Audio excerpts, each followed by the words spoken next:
ചലച്ചിത്ര പ്രേക്ഷകരുടെ കാത്തിരിപ്പിന് വിരാമമിട്ട് മലൈക്കോട്ടെ വാലിബൻ തിയേറ്ററുകളിലേക്ക് ജനുവരി 25-ന് പ്രദർശനത്തിനെത്തുന്ന ചിത്രം ഈ വർഷത്തെ വലിയ റിലീസുകളിലൊന്നാണ്.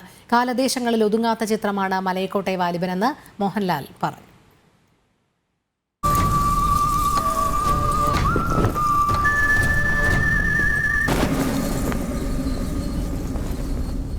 ഈ മാസം 25-നാണ് മോഹൻലാൽ ചിത്രമായ മലൈക്കോട്ടെ വാലിബൻ തിയേറ്ററുകളിലെത്തുന്നത്. ചിത്രത്തിന്റെ പ്രമേയവും പശ്ചാത്തലവും സസ്പെൻസായി തുടരുമ്പോഴും മോഹൻലാലിന്റെ ഇതുവരെ കാണാത്ത വേഷപ്പകർച്ചയാണ് മലൈക്കോട്ടെ വാലിബനിലെന്ന് അണിയറ പ്രവർത്തകർ പറയുന്നു. ആമേൻ, ജല്ലിക്കെട്ട്, നൻപകൽ നേരത്ത് മയക്കം തുടങ്ങിയ ചിത്രങ്ങളുടെ സംവിധായകനായ ലിജോ പെല്ലിശ്ശേരിയാണ് മലൈക്കോട്ടെ വാലിബന്റെയും സംവിധായകൻ. വലിയൊരു കൂട്ടം ആളുകളുടെ ഒരു വർഷത്തെ എഫേർട്ടിൻ്റെ റിസൾട്ട് നിങ്ങളുടെ മുമ്പിൽ ഞങ്ങൾ അവതരിപ്പിക്കാൻ പോവുകയാണ് 25-ാം തീയതി. വലിയ പ്രതീക്ഷയോടെ ഞങ്ങൾ വെയിറ്റ് ചെയ്യുന്നു ആ ദിവസത്തിന്. ഹ്യൂമൻ ഇമോഷൻസ് മുഴുവനുള്ളൊരു സിനിമയാണ്. അതിനെ എങ്ങനെ പ്ലേസ് ചെയ്തിരിക്കുന്നു എന്നുള്ളതാണ്.